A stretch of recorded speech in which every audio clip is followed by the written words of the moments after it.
નમસ્કાર વિદ્યાર્થી મિત્રો, અગાઉના લેક્ચરમાં આપણે ગુણવાચક ક્રિયા વિશેષણ સુધી જોઈ ગયા. Now we see adverbs of degree or quantity.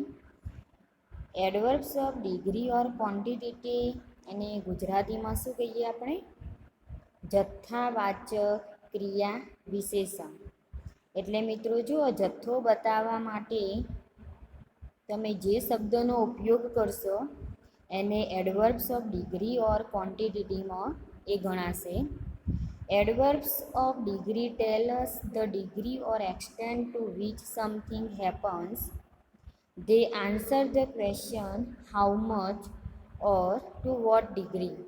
તો જુઓ મિત્રો, તમારે એડવર્બ્સ ઓફ ડિગ્રી ઓર ક્વોન્ટિટી શોધવી હોય વાક્યની અંદર, તો તમારી હાઉ મચ વડે તમે પ્રશ્ન કરો અને જે ક્રિયાપદ હોય એને તમારે એડવર્બ્સ ઓફ ડિગ્રી ઓર ક્વોન્ટિટીમાં લેવાનું થશે.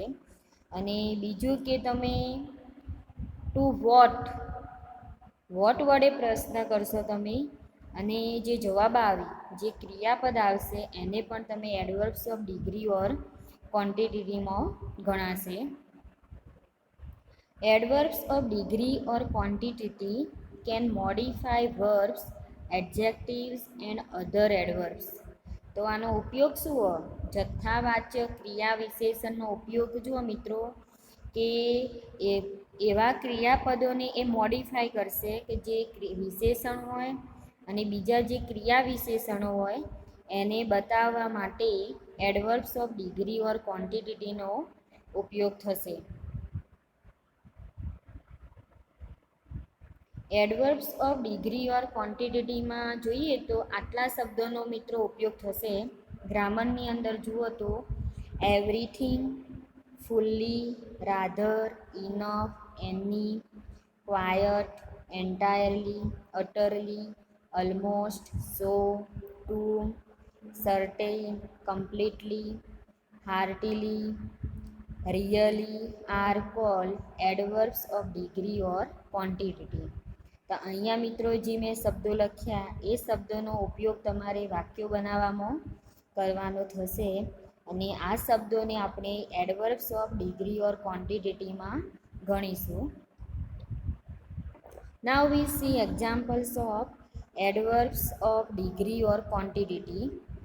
They have enough money to buy mobile. She was utterly at a loss when she saw me. તો અહીંયા જો મેં અંડરલાઇન જે શબ્દો નીચે કરેલી એ શબ્દો આપણને એડવર્બ્સ ઓફ ક્વોન્ટિટી બતાવે છે. જુઓ, they have enough money to buy mobile. તો તેઓની જોડે એમ કે પૂરતા પૈસા છે મોબાઈલ ખરીદવા માટે. ઓકે, તેઓની પાસે મોબાઈલ ખરીદવા માટે પૂરતા પૈસા છે. She was utterly at a loss when she saw me. તો અહીંયા અટરલી જે શબ્દનો ઉપયોગ કર્યો મિત્રો એ પણ અહીંયા એડવર્બ્સ ઓફ ક્વોન્ટિટી બતાવે છે. It is really very sad that he lost everything in business. તો જુઓ, અહીંયા એવરીથિંગ શબ્દ મુકાયો. એની નેક્સ્ટમાં we are not yet fully equipped to fight starvation. સ્ટાર્વેશનનો મિનિંગ થાય મિત્રો ભૂખમરો. ઓકે, તો અહીંયા ફુલ્લી એ અહીંયા એડવર્બ્સ ઓફ ક્વોન્ટિટી માટે મુકાયું. એની નેક્સ્ટમાં I was rather indifferent to his proposal. તો અહીંયા રાધર શબ્દની નીચે જે અંડરલાઇન કરી એ પણ અહીંયા આપણને adverbs of degree or quantity માટે વપરાયું છે. It is enough that you have paid a visit to me. Is he any good? You are quite right. She is as smart as her brother. એની નેક્સ્ટમાં there are entirely right. અહીંયા મિત્રો જોઈએ આપણે એડવર્બ્સ of quantity બતાવવા માટે જુઓ, enough, any, ક્વાયટ, as, entirely શબ્દનો જે ઉપયોગ કર્યો તો એ આપણને વાક્યની અંદર જથ્થાવાચક ક્રિયા વિશેષણ બતાવે છે. બીજા એક્ઝામ્પલ્સમાં જોઈએ. She is not experienced enough for this job. તો તેણીની જોડે એમ કે આ જોબ માટે, આ નોકરી માટે પૂરતો અનુભવ ન હતો. Okay. The coffee was too hot for me too. The coffee પણ, અહીંયા too double T double O ટુનો મતલબ શું થાય? પણ, કે કોફી એમ કે મારા માટે ખૂબ જ એમ કે ગરમ હતી. The girl was very beautiful. તો અહીંયા મિત્રો વિશેષણ માટે એડવર્બ ઓફ ક્વોલિટી મુકાયું.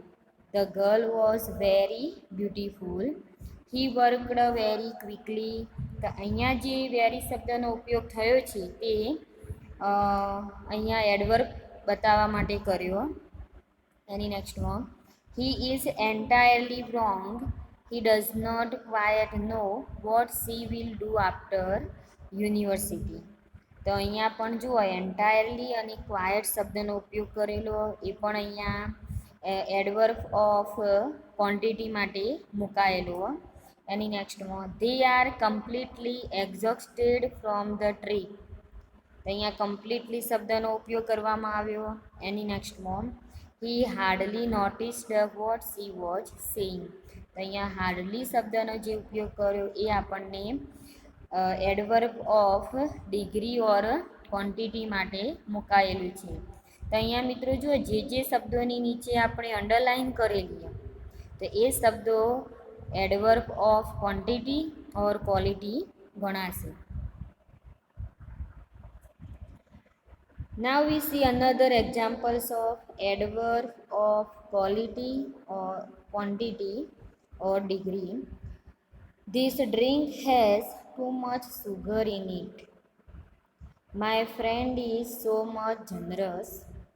He is not smart enough to do this work. I am quite sure about this. So this drink has too much sugar in it. તો આ ડ્રિંકમાં એમ કે બહુ બધી સુગર છે એમ કે, બરાબર. ટુ મચ વધારે પડતી ખોડ એમ કે છે. My friend is so much generous. મારો મિત્ર એમ કે ખૂબ જ ઉદાર છે. He is not smart enough to do this work. તે આ કામ માટે એમ કે એટલો બધો સ્માર્ટ નથી. ઓકે, એનો સ્માર્ટ વર્ક નથી. આઈ એમ ક્વાયટ શ્યોર અબાઉટ ધીસ. મિત્રો અહીંયા ક્વાયટનો મિનિંગ શું થાય? મેં અગાઉ તમારા ચેન્જ ધી વોઇસ લેક્ચર જે હતું એમાં ક્વાયટ શબ્દ વિશે ક્લેરિફાય કરેલું જ હતું. ક્વાયટ એટલે અહીંયા શાંત. આઈ એમ ક્વાયટ શ્યોર અબાઉટ ધીસ. તદ્દન આપણે જેને કહીએ કે હું આના વિશે એમ કે તદ્દન ખાતરી છે મને, બરાબર. અહીંયા ક્વાયટનો મિનિંગ થશે તદ્દન. અને બીજી રીતે જુઓ ક્વિટનો મિનિંગ થાય છોડી દે. એટલે અહીંયા આઈ એમ ક્વાયટ શ્યોર અબાઉટ ધીસ. આ બાબત વિશે એમ કે મને પૂરી ખાતરી છે. તદ્દન એમ કે ખાતરી છે. હવે જુઓ મિત્રો, તમારે એડવર્બ્સ ઓફ ક્વોન્ટિટી અને ડિગ્રીની જ્યારે વાત કરવાની થાય ત્યારે એમાં હવે કાઉન્ટેબલ નાઉન્સ અને અનકાઉન્ટેબલ નાઉન્સની વાત આવશે. કાઉન્ટ નાઉન્સ કોને કહેવાય? કે જેને આપણે ગણી શકતા હોય, બરાબર. અને નોન કાઉન્ટ નાઉન્સ કોને કહેવાય? કે એવા નામ કે જેને આપણે ગણતરી કરી શકતા ના હોઈએ. We are not able to count. તો એને નોન કાઉન્ટ નાઉન્સ કહેવાશે. અહીંયા એક્ઝામ્પલ મૂકેલા મેં જુઓ. There are too many cars. હવે આ જ વાક્ય જુઓ, there is too much traffic. અહીંયા ટુ મચ જે શબ્દ મુકાયો અહીંયા નોન કાઉન્ટ નાઉન્સમાં આવશે. અને અહીંયા ટુ મેની એટલે સંખ્યા માટે વપરાય, બરાબર. સંખ્યા ગણવી હોય તમારી તો એના માટે મેની શબ્દનો ઉપયોગ કર્યો તો એ કાઉન્ટ નાઉન્સમાં આવશે. મચ જેમાં આપણે ગણી ના શકીએ તો એની આગળ તમે મચ જે ઉપયોગ કરો એ અનકાઉન્ટેબલ નાઉન્સ માટે વપરાય. There should B fewer cars. તો અહીંયા ફ્યુ એટલે થોડી, બરાબર. થોડી અહીંયા તો થોડી જે શબ્દનો ઉપયોગ કરો તમે, થોડા થોડી જે ગુજરાતીમાં બોલો તો એને કાઉન્ટેબલ નાઉન્સ કહેવાય. અને અહીંયા there should be less pollution. તો લેસ શબ્દનો જે ઉપયોગ કર્યો અહીંયા તો એને અનકાઉન્ટેબલ નાઉન્સ ગણાય, નોન કાઉન્ટ નાઉન્સમાં એ આવશે. We need more subway lines, બરાબર. તો સબવે લાઇન્સ, તો અહીંયા મોર શબ્દનો જે ઉપયોગ કર્યો એ કાઉન્ટેબલ નાઉન્સ માટે વપરાયો. અને અહીંયા મોર શબ્દનો જે અહીંયા ઉપયોગ કર્યો પબ્લિક ટ્રાન્સફોર્મેશન, વી નીડ મોર પબ્લિક ટ્રાન્સફોર્મેશન, બરાબર. તો અહીંયા પબ્લિક ટ્રાન્સફોર્મેશન જે ખરું એને આપણે ગણી ના શકીએ, તો એના માટે મોર જે શબ્દ મુકાયો તો એ નોન કાઉન્ટ નાઉન્સમાં આવશે. ધેર આરન્ટ ઇનફ બસીસ, તો અહીંયા ઇનફ શબ્દ મુકાયો તો એને આપણે કાઉન્ટ નાઉન્સમાં લઈશું. અને અહીંયા there isn't enough parking, parking જે થયેલું હોય તો એને તમે કાઉન્ટ કરી ના શકો. ઓકે, તો અહીંયા પાર્કિંગ જે શબ્દ રહ્યો એની પહેલાં ઇનફ જે મુકાયું હતું એ આપણને શું બતાવે, non count noun. Now we see another adverb type, adverbs of reason. તો મિત્રો હવે કારણવાચક ક્રિયા વિશેષણ કોને કહેવાય એની વાત કરીએ. Adverbs of reason are words used to tell the reason behind the happening of a particular occurrence.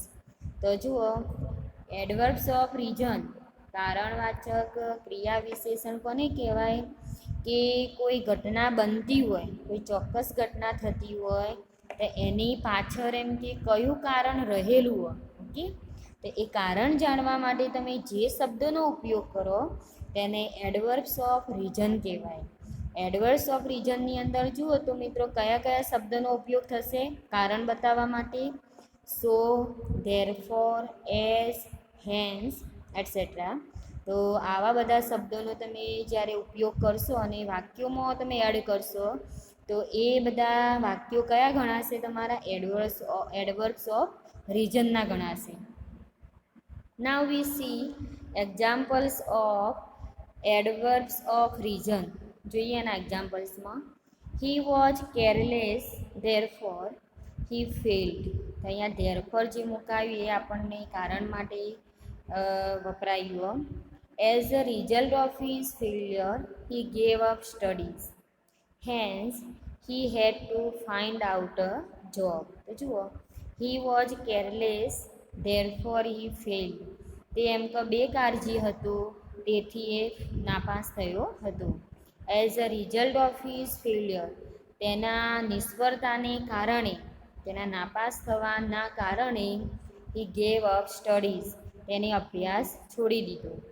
Hence he had to find out a job. એમ છતાં એમ કે એને એની જોબ શોધી કાઢી હતી. તો અહીંયા હેન્સ પણ અહીંયા રીઝન માટે વપરાયું, એઝ અ રિઝલ્ટ ઓફ એ રીઝન માટે વપરાયું, અને ધેરફોર એ પણ અહીંયા રીઝન માટે વપરાયું. Now we see adverbs of affirmation or negation. તો હકારવાચક અથવા નકારવાચક ક્રિયા વિશેષણો. તો મિત્રો જુઓ અહીંયા, you are certainly right, he was surely told about the change in the programme, you are indeed a lucky person, I am not going to bow down, he will probably come. તો મિત્રો હકારવાચક ક્રિયા વિશેષણ અને નકારવાચક ક્રિયા વિશેષણ કોને કહેવાય કે જેનો તમે આન્સર યસમાં આપો તો એને એડવર્બ્સ ઓફ અફર્મેશનમાં ગણાશે, અને તમે નોમાં જવાબ આપો તો એને એડવર્બ્સ ઓફ નેગેશનમાં એ ગણાશે. જુઓ, યુ આર સર્ટેનલી રાઇટ, તમે એમ કે ચોક્કસ સાચા હોય એમ. He was surely told about the change in the programme, તેને એમ કે વિશ્વાસથી એમ કે કીધેલું જ હતું કે આ પ્રોગ્રામની અંદર ચેન્જ થશે, કહેલું જ હતું. You are indeed a lucky person, તમે ખરેખર એમ કે નસીબદાર વ્યક્તિ છો. I am not going to bow down, હું એમ કે બાવ ડાઉન એટલે નમવું, હું એમ કે નમતો નહીં એમ કે નમવા જઈ રહ્યો નથી એમ. હી વિલ પ્રોબેબલી કમ, તે એમ કે આવશે, ચોક્કસ સંભાવના અહીંયા બતાવીએ કે પ્રોબેબલી કમ તે સંભવિત આવશે એમ કહો, તેને આવવાની શક્યતા અહીંયા બતાવીએ. તો અહીંયા જે મેં શબ્દોની નીચે જે અંડરલાઈન કરી મિત્રો એ adverbs of negation or affirmation or negation બનશે. નાવ જુઓ, adverbs of affirmation and negation which says yes if it is yes and no if it is no. એક્ઝામ્પલ્સમાં બીજા જોઈએ. આઈ don't no, surely you are mistaken, he certainly vent. તો મિત્રો આ થયા તમારા એડવર્બ્સ of affirmation ઓર નેગેશનના વાક્યો. નાવ વી સી એડવર્બ્સ સેકન્ડ ટાઈપ. મુખ્ય જે પ્રકાર હતો સિમ્પલ એડવર્બ્સના ટાઈપ્સ વિશે મિત્રો જોઈ ગયા આપણે. હવે એનો જે બીજો પ્રકાર હતો ઇન્ટ્રોગેટિવ એડવર્બ્સ, એની વાત કરીશું. ઇન્ટ્રોગેટિવ એડવર્બ્સ કોને કહેવાય કે પ્રશ્નાર્થ સૂચક ક્રિયા વિશેષણો. પ્રશ્ન પૂછવા માટે તમે જે શબ્દનો ઉપયોગ કરશો એને આપણે ઇન્ટ્રોગેટિવ એડવર્બ્સ કહીશું. When will you go to Bombay. તો અહીંયા મિત્રો વેનનો ઉપયોગ સમય માટે કર્યો, બરાબર, ઇન્ટ્રોગેટિવ એડવર્બ્સ ગણાશે. પણ અહીંયા વેન શબ્દ જે રહ્યો સમય માટે મુકાયો કે તમે બોમ્બે ક્યારે જશો. વેર હેઝ હી ગોન, તે ક્યાં ગયો હતો. વેર હેઝ હી ગોન, બરાબર, તે કઈ જગ્યાએ ગયો હતો એમ. તો અહીંયા પ્લેસ માટે વેર વપરાયું. How many rooms does your apartment have. તો અહીંયા સંખ્યા માટે વપરાયું. હાઉ મેની, સંખ્યા જાણવા માટે કે તમારા અપાર્ટમેન્ટને કેટલા રૂમ છે. ઓકે. એની નેક્સ્ટમાં how did he steal away your purse. તો અહીંયા મેનર બતાવીએ, એડવર્બ્સ ઓફ મેનર અહીંયા કે તેને તમારું પર્સ કઈ રીતે ચોર્યું હતું. તો મિત્રો જુઓ અહીંયા વેન, વેર, હાઉ મેની અને હાઉ ડીડ શબ્દનો જે આપણે ઉપયોગ કર્યો એને આપણે ઇન્ટ્રોગેટિવ એડવર્બ્સ ગણીશું. How much do you want to pay your fees. તું એમ કે તારી ફી હાઉ મચ કેટલી ભરી છે એમ. તો અહીંયા ક્વોન્ટિટી અહીંયા જથ્થા માટે વપરાયું, બરાબર. વાય વેર યુ એબસન્ટ, અહીંયા કારણ માટે વપરાયું કે તું કેમ ગેરહાજર હતો. કાલે તું ગેરહાજર કેમ હતો. તો એડવર્બ્સ ઓફ રીઝન એટલે અહીંયા વાય શબ્દ જે મુકાયો એ આપણે અહીંયા ઇન્ટ્રોગેટિવ એડવર્બ્સ ગણાશે, પણ અહીંયા એડવર્બ્સ ઓફ રીઝન માટે વપરાયું. બીજા એક્ઝામ્પલ્સમાં જોઈએ મિત્રો. How many people are coming to the party. તો અહીંયા હાઉ મેની જે રહ્યું એને આપણે ઇન્ટ્રોગેટિવ એડવર્બ્સ કહીશું. How much floor do I need. તો અહીંયા પણ હાઉ મચ જે શબ્દ રહ્યો એ પણ એડવર્બ્સ ઓફ ઇન્ટ્રોગેટિવ ગણાશે. How much are this tomatoes. તો આ કેટલા ટામેટા છે, બરાબર. તો અહીંયા પણ એડવર્બ્સ ઓફ ઇન્ટ્રોગેટિવમાં આવશે. બીજા જોઈએ. How quickly can you read this. How often do you go to London. How loudly does your brother scream. Scream એટલે ચીસ પાડવી. તો અહીંયા હાઉ ક્વિકલી, હાઉ ઓફન અને હાઉ લાઉડલી જે શબ્દનો ઉપયોગ કર્યો એને આપણે ઇન્ટ્રોગેટિવ એડવર્બ્સ કહીશું, પ્રશ્નાર્થ સૂચક ક્રિયા વિશેષણ. Why are you so late. There was a lot of traffic. Where is my passport. In the drawer. How are you. I am fine. When does the train arrive. At 11:15. તો જુઓ અહીંયા મિત્રો Y, વેર અને how અને van શબ્દ જે મુકાયો પહેલા વાક્યમાં જુઓ વાય જે શબ્દ મુકાયો ઇન્ટ્રોગેટિવ એડવર્બ, પણ અહીંયા એ રીઝન માટે વપરાયું, બરાબર. એની નેક્સ્ટમાં વેર એ અહીંયા જગ્યા માટે વપરાયું. હાઉ આર યુ તો આઈ એમ ફાઇન, બરાબર. તો અહીંયા હાઉ શબ્દ જે રહ્યો એ પણ અહીંયા ઇન્ટ્રોગેટિવ એડવર્બ્સમાં ગણાશે. અને અહીંયા વેન શબ્દનો જે ઉપયોગ કર્યો એ આપણે સમય માટે કર્યો, ટાઈમ ઇન્ડિકેટ કરવા માટે ઇન્ટ્રોગેટિવ એડવર્બ્સનો ઉપયોગ કર્યો. નાવ we see એડવર્બ્સ third type relative એડવર્બ્સ. હવે મિત્રો છેલ્લો તમારો આ પ્રકાર ક્રિયા વિશેષણનો ત્રીજો પ્રકાર જે હતો મેઇન પ્રકાર, એમાં રિલેટિવ એડવર્બ્સ આજે જોઈશું આપણે. રિલેટિવ એડવર્બ્સ કોને કહેવાય? સંબંધક ક્રિયા વિશેષણ. Okay, a relative adverb is an adverb that introduces a relative clause. સંબંધક ક્રિયા વિશેષણ કોને કહેવાય? કે એવું ક્રિયા વિશેષણ કે જે આપણને સંબંધક ઉપવાક્ય વિશે માહિતી આપતું હોય. Okay, a relative clause adds more information about the noun. સંબંધક જે ઉપવાક્ય હશે એ નાઉનની અંદર, નામ જે હશે એના અંદર બીજી વધારાની માહિતીને ઉમેરો કરશે. તો રિલેટિવ એડવર્બ્સ મિત્રો જોઈએ ને એક્ઝામ્પલ્સમાં. હવે રિલેટિવ એડવર્બ્સમાં જુઓ તો ત્રણ જે વેન, વેર અને વાય, આ ત્રણ શબ્દોનો આપણે ઉપયોગ રિલેટિવ એડવર્બ્સમાં કરીશું. વેન મૂકશો તો એ ટાઈમ બતાવશે, વેર મૂકીશું તો એ પ્લેસ બતાવશે, અને વાય મૂકીશું તો એ રીજન બતાવશે. જોઈએ એના એક્ઝામ્પલ્સમાં. Do you know where she has gone? બરોબર. We are living in hard times when we most save money carefully. એની નેક્સ્ટમાં જોઈએ. This is the house where the great patriot lay down his life for his motherland. તો જુઓ મિત્રો અહીંયા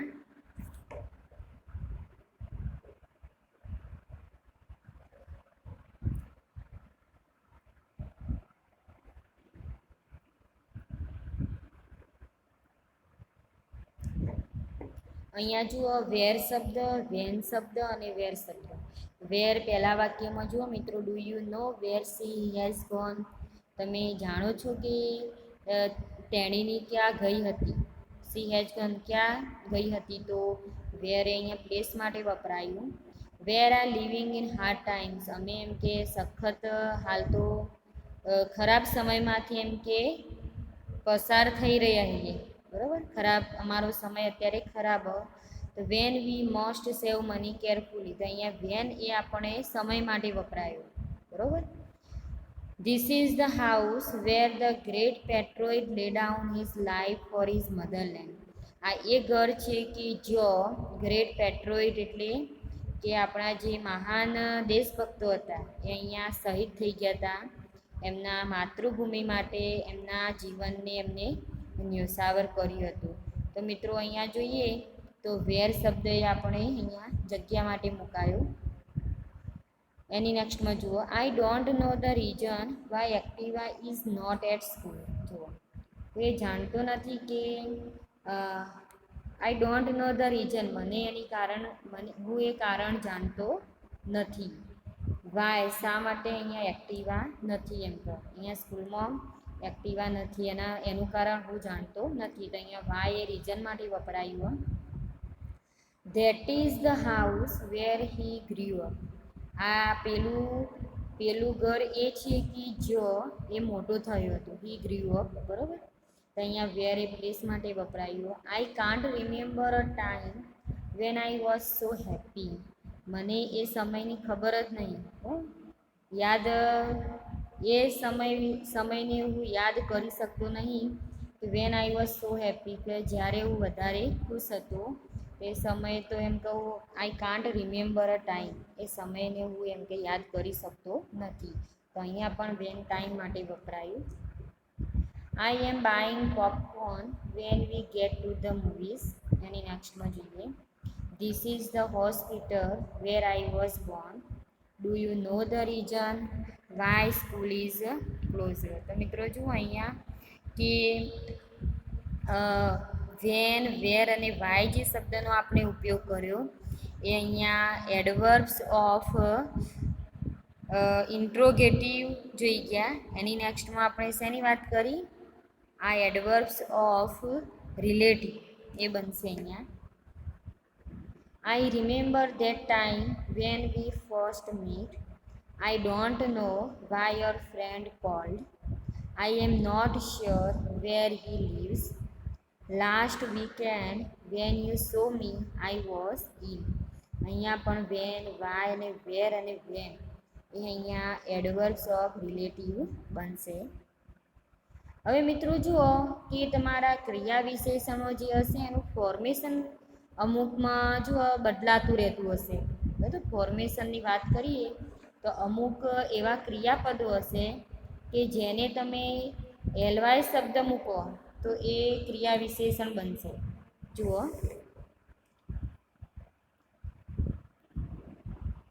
ક્લેવર હોય તો ક્લેવરલી, બ્યુટીફુલ હોય તો બ્યુટીફુલી, હ્યુમરસ હોય તો હ્યુમરસલી, ઇન્ટેલિજન્ટ હોય તો ઇન્ટેલિજન્ટલી, સેડ હોય તો સેડલી, સ્કિલફુલ હોય તો સ્કિલફુલી.